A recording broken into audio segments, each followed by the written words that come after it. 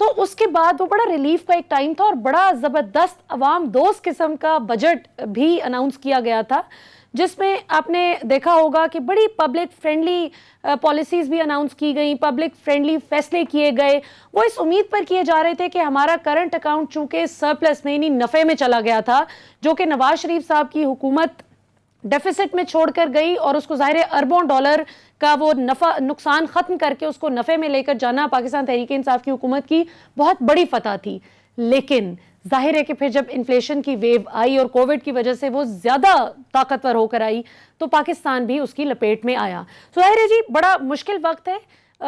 میرے خیال میں کوئی بھی غیرت مند انسان جو کرپٹ نہ ہو، جو چور نہ ہو، وہ کبھی بھی کسی کے سامنے کشکول لے کر ہاتھ پھیلا کر نہیں جاتا مدد مانگنے کے لیے، جس کو پتا ہو کہ میں نے خودداری کے ساتھ اپنی قوم کو لیڈ کرنا ہے. لیکن بدقسمتی سے ماضی میں ہمارے حکمران کچھ ایسے رہے کہ وہ پاکستان کو IMF کے ایسے چنگل میں پھنسا گئے کہ آج ایک عمران خان اکیلے کچھ بھی کر لیں وہ اس چنگل سے فی الحال پاکستان کو آزاد نہیں کروا سکتے.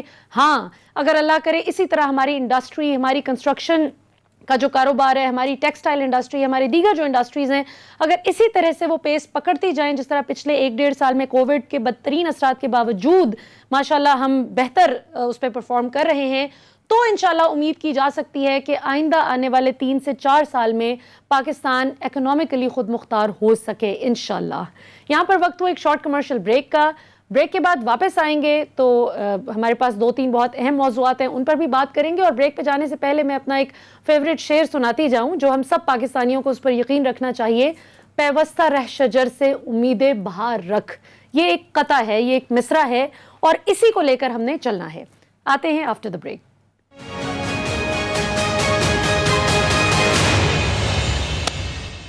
ویلکم بیک ناظرین. بات کریں گے پاکستان کی موجودہ سیاسی صورتحال پر. ہمارے ساتھ موجود ہیں پاکستان کے مایہ ناز صحافی اور تجزیہ نگار جناب اطہر کاظمی صاحب، جو کہ لندن سے ہمیں جوائن کر رہے ہیں.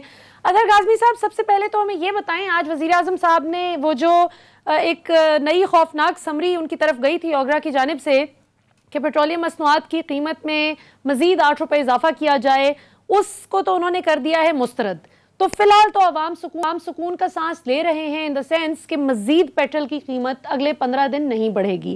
لیکن آپ کے خیال میں وزیر اعظم صاحب یہ پریشر کب تک سسٹین کرتے رہیں گے کہ جب عالمی سطح پر پیٹرولیم مصنوعات کی قیمتوں میں مسلسل اضافہ ہو رہا ہے؟ اور ساتھ ہی ذرا تقابلی جائزہ ہمیں لندن کی صورتحال سے بھی لے کے بتائیے گا.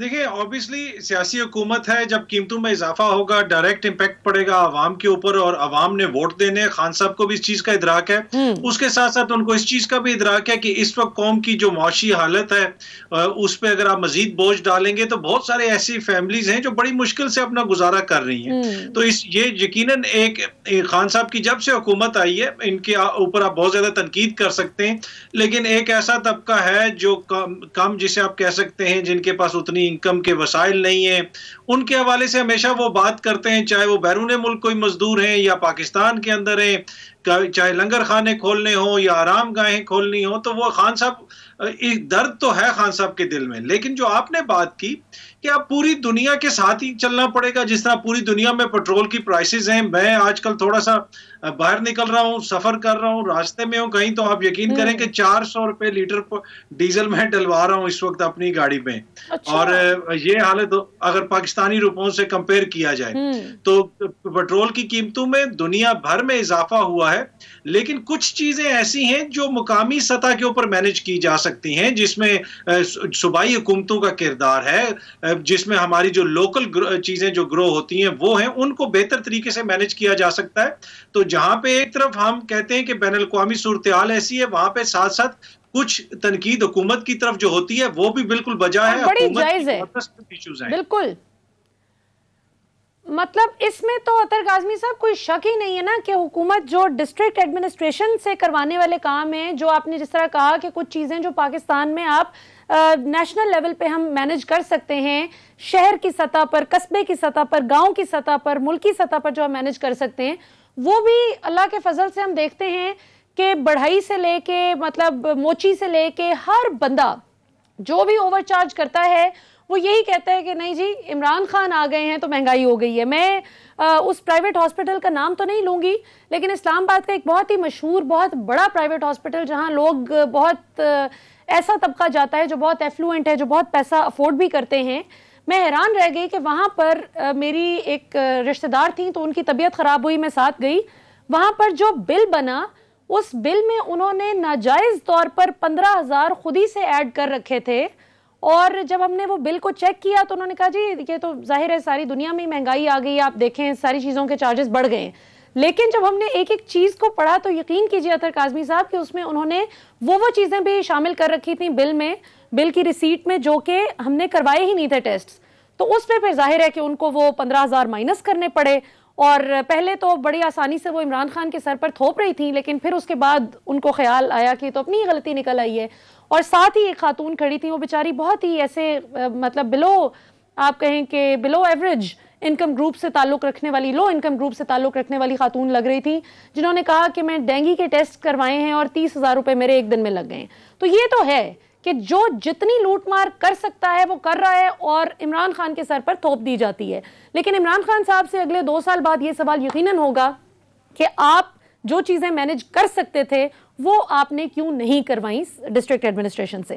اب مینج کرنے کی بات آتی ہے تو اطہر کاظمی صاحب ذرا اس چیز پر بھی بات ہو جائے. آپ نے بھی اس چیز کو سوشل میڈیا پر رپورٹ کیا, ہم سب نے اس پر بات کی کہ جو لنڈن میں ہم دیکھ رہے تھے کہ پاکستانی کونسلیٹ کے باہر, جو پاکستانی ہائی کمیشن کے باہر اپریل میں بھی احتجاج ہو رہا تھا 6 مہینے پہلے, اور ابھی بھی کچھ قوتیں شروع ہو گئی ہیں. غصہ فرانس پر ہے لیکن وہ نکل پاکستان پہ رہا ہے. اس کو آپ کس طرح سے دیکھتے ہیں؟ حکومت اب کس طرح سے اس کو مینج کرے گی جب آج کمیٹی بھی بن گئی ہے 12 رکنی جو ٹی ایل پی میں اور حکومت میں مذاکرات کروائے گی؟ دیکھیں, جب سے یہ حکومت آئی ہے نا, عمران خان صاحب کے اوپر گورننس کے ایشوز ہیں, بہت سارے مسائل ہیں جن کا ذکر آپ نے بھی ابھی کیا. ٹھیک ہے, پی ٹی وی ایک سرکاری ٹی وی پہ بیٹھ کے ایک شخص قومی ہیرو کی تذلیل کرتا ہے ان لوگوں سے, اس شخص کو ریموو کرنا پوری حکومت کے لیے مسئلہ بن جاتا ہے. وزیر آ کے ٹویٹر پہ ایسی دہائیاں دے رہے ہیں کہ جیسے دوردرشن کے خلاف بات کر رہے ہوں, دوردرشن پہ کوئی چیز ہو. لیکن یہ جو مسئلہ ہے نا, اب پاکستان کے اندر ایک ایسا طبقہ ہے جس کو آپ دیسی لبرل بھی کہتے ہیں, دین بیزار بھی کہتے ہیں, ان کی عمران خان سے نفرت اور تکلیف کی وجہ یہ ہے کہ یہ اسلام کی بات کرتا ہے, یہ اقوام متحدہ میں جاتا ہے تو اسلامو فوبیا کی بات کرتا ہے, یہ وہاں پہ کھڑا ہو کے کہتا ہے کہ ہم کسی صورت میں برداشت نہیں کریں گے کہ آپ نے ہمارے جو ہے پیغمبر علیہ السلام کے حوالے سے کوئی بھی بات کی. تو یہ کوئی اور ایسا لیڈر ہے جو اس طریقے سے پاکستان میں عالمی سطح کے اوپر اس مسئلے کے اوپر بات کرتا ہے؟ اس دور حکومت کے اندر جہاں پہ نئی وہ ایک اتھارٹی بھی بنا رہے ہیں, لوگوں کو بتا رہے ہیں کہ اس پہ ہنسنا پڑھائیں بچوں کو, تو خان صاحب کے اوپر تو اعتراض ہی مغرب کا اور ہمارے لبرلز کا یہ ہے کہ یہ اسلام کی بات کرتا ہے. ٹھیک ہے, یہ آقا علیہ اسلام کی بات کرتا ہے. تو یہ کون لوگ ہیں جو عمران خان کی حکومت کے اوپر یہ الزام لگا رہے ہیں کہ خدا نہ خواستہ جو ہے وہ حکومت کوئی غیر اسلامی بات کرے گی یا کوئی ایسی بات کرے گی یا ایسی بات برداشت کرے گی کہ جس میں شائبہ بھی ہو کہ اس میں کوئی ایسی چیز ہو کہ جو اسلام کی خلاف ہو. تو یہ ایک بد زبانوں کا اور بد تہذیب لوگوں کا ٹولہ ہے جو ہر 6 مہینے کے بعد کھڑا ہوتا ہے. یہ ہمارے ملک کی بدنامی کا باعث بھی بنتے ہیں, یہ ہمارے دین کی بدنامی کا باعث بھی بنتے ہیں, اور یہ جب بھی آتے ہیں آپ دیکھ لیں کہ عالمی سطح کے اوپر بھی اس سے پاکستان کو کتنا نقصان ہوتا ہے, اور ملک کے اندر جو صورتحال ہے وہ بھی آپ کے سامنے. اچھا, یہ اطہر کاظمی صاحب آج جو ایک کمیٹی تشکیل دی گئی ہے جو 12 رکنی ہے, جس میں مختلف جو نقطہ نظر رکھنے والے مذہبی اسکالرز ہیں, علماء ہیں, مشائخ ہیں, مختلف فقہوں سے تعلق رکھنے والے علماء کو اس میں شامل کیا گیا ہے, اور نور الحق قادری صاحب جو کہ وفاقی وزیر ہیں برائے مذہبی امور, وہ آج کافی کانفیڈنٹ بھی لگ رہے تھے کہ ہماری بات چیت ہوئی ہے ان سے.